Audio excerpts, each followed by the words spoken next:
The Galactic Council chamber had never witnessed such a moment. Representatives from 47 star systems, beings whose civilizations spanned millennia, sat in stunned silence as the transmission crackled through their neural networks. The surrender proposal had been broadcast across every frequency, in every known language, reaching the farthest corners of the galaxy. To the human known as Marcus Chen, we, the United Galactic Coalition, formally request cessation of hostilities. We are prepared to discuss terms of unconditional surrender. In the center of the chamber, High Admiral Zethkar of the Dominion Fleet, the same fleet that had conquered 17 systems in a single rotation, trembled as his 6 eyes focused on the small holographic display. The human in question sat casually in what appeared to be the cockpit of a single pilot craft, no larger than a Dominion escape pod. Marcus Chen looked to be in his 30s by human standards, wearing a simple flight jacket that had seen better days. His dark hair was slightly disheveled, and there was an infuriating calmness in his brown eyes. "This has to be some kind of joke," whispered Ambassador Veltara from the Crystal Collective, her crystalline form refracting light nervously. "One human? Against the combined might of our civilizations?" The assembled delegates murmured their agreement.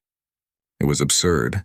Humans had only achieved faster than light travel 300 cycles ago, practically yesterday in galactic terms. Their technology was crude. Their ships barely held together with what they called duct tape and hope. They had no energy shields, no quantum cannons, no reality warping capabilities. They were, by every metric that mattered, primitives. And yet here they were. Admiral Kexthor of the Void Hunters leaned forward, his mechanical implants whirring. "Perhaps we should review the incidents that led us to this moment." The chamber's central display shifted, showing a star map. Red indicators marked the locations of what the Coalition now referred to as the Chen events. Event 1. The Siege of Proxima Outpost. 3 months ago, the Dominion's 7th Fleet had surrounded the human colony of Proxima Outpost. 12,000 ships against a settlement of barely 50,000 humans. The siege was meant to demonstrate the futility of human resistance. Marcus Chen had arrived in his small craft, designation Defiant according to intercepted communications, just as the Dominion Admiral issued his ultimatum. The human response had been broadcast on all frequencies. "Tell you what, give me 5 minutes and I'll consider it." What followed defied every law of physics the Coalition understood. Chen's ship somehow had begun moving faster than their sensors could track. Not FTL travel, something else entirely. The craft had weaved between Dominion vessels like it was dancing, and wherever it passed, ships simply stopped working. Not destroyed, not damaged. Their systems just shut down. Permanently. 12,000 ships disabled by one pilot in 17 minutes. Event 2. The Crystal Collective's Guardian Sphere. The Crystal Collective had been so certain of their invincibility. Their Guardian Sphere was a moon-sized construct that could reshape reality within a light-year radius. It had been their ultimate weapon for 10,000 years. Marcus Chen had flown straight into its reality distortion field and emerged on the other side completely unaffected. When asked how this was possible, his response had been typically human. "I don't believe in impossible. Makes life more interesting that way." The Guardian Sphere had simply turned itself off rather than continue trying to process this logical impossibility. Event 3. The Void Hunters' Temporal Maze. The Void Hunters had set their most sophisticated trap, a pocket dimension where time moved in loops, designed to trap any intruder for eternity. Chen had entered the maze and, according to their instruments, had somehow convinced time itself to let him out early. His explanation, when questioned, was even more baffling. I asked nicely, "Now, as the Coalition representatives watched their impossible enemy through the holographic display, Chen seemed to be reading something on a small device. Occasionally he would chuckle at whatever he was seeing. Is he reading entertainment media?"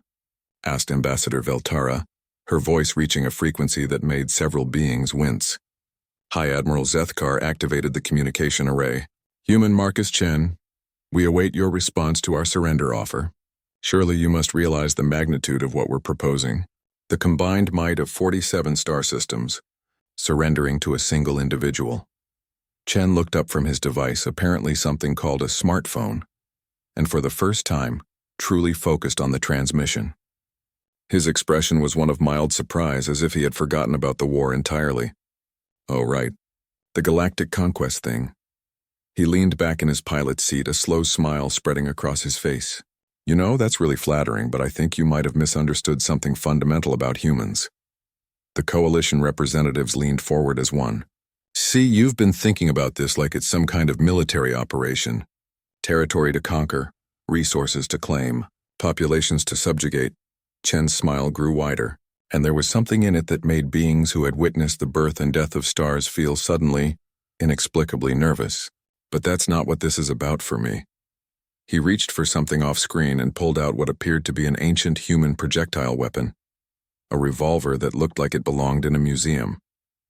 This whole thing started because you guys threatened my little sister's colony on Kepler 442b. She's got kids there. Good kids. They were just trying to grow apples and teach their children to read. The smile never left Chen's face, but his eyes had gone very cold. You made them afraid. The weapon in his hand seemed impossibly primitive compared to the technology surrounding them, and yet every being in the chamber felt their survival instincts screaming. I'm not interested in your surrender. Chen continued conversationally, checking the cylinder of his revolver with practiced ease. I'm not interested in conquering your empires or ruling your species. I just want to make sure you never, ever threaten human children again. He snapped the cylinder shut with a sound that somehow echoed through the quantum communication array, an impossibility that no one questioned anymore. You see, you've been trying to understand humans through the lens of galactic civilization. Big mistake. We're not a galactic civilization. We're something much simpler and much more dangerous. The smile was still there, warm and friendly and absolutely terrifying. We're a family. The transmission cut to static for a moment, and when it cleared, Chen's ship was gone. The Coalition's best sensors, technologies that could track particles across dimensional barriers, detected nothing. Then, simultaneously across 47 star systems, every military installation, every government building, every symbol of authority received the same message. Not transmitted, carved. Into bulkheads, etched into crystalline structures, burned into the hulls of ships in letters 10 meters tall. The children are under our protection now. MC. In the Galactic Council chamber, High Admiral Zethkar stared at the empty space where Chen's transmission had been. The human had smiled throughout their entire conversation, not the smile of a conqueror or a warrior, the smile of someone who was genuinely enjoying himself. Motion to approve immediate and complete withdrawal from all human territories, Zethkar said quietly. Seconded, came 46 voices at once. Somewhere in the vast darkness between stars, Marcus Chen was probably still smiling,